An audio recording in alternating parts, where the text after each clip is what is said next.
Улсын хурлын дарга ирэх гишүүдээ Монгол улсын засгийн газраас Монгол улсын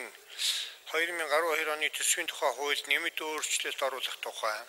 нийгмийн даатгалын сангийн 2012 оны төсвийн тухай хуульд өөрчлөлт оруулах тухай хуулийн төслүүдийг 2012 оны 2 дугаар сарын 7-ны өдөр улсын их хурлд өргөн мэдүүлсэн. Монгол улсын 12 оны төсвийн тухай хуульд нэмэлт өөрчлөлт оруулах тухай, нийгмийн даатгалын сангийн 12 оны төсвийн тухай хуульд өөрчлөлт оруулах тухай хуулийн төслүүдийн нэгд хэлэлцүүлгийг улсын их хурлын чуулганы 2012 оны 2 дугаар сарын 8-ны өдрийн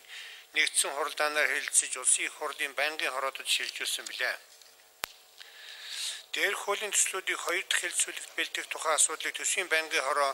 12 оны 2 дугаар сарын 8-ны өдрийн хуралдаанаараа хэлэлцээ дараах санал дүгнэлтийг гаргасныг та бүхэнд танилцуулж байна.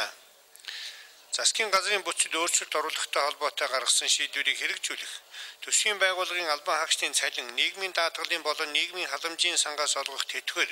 зарим тэтгэмжийг 2012 оны 2 дугаар сарын 1-н 5 дугаар сарын 1-ээс үе шаттай нэмэгдүүлэх талаар хөдөлмөр нийгмийн зөвшлийн 3 тат хэлэлцээр тусгагдсан зорилтыг хэрэгжүүлэх шаардлага бий болсны улмаас төсвийн тодорхойлгыг боловсрууллаа.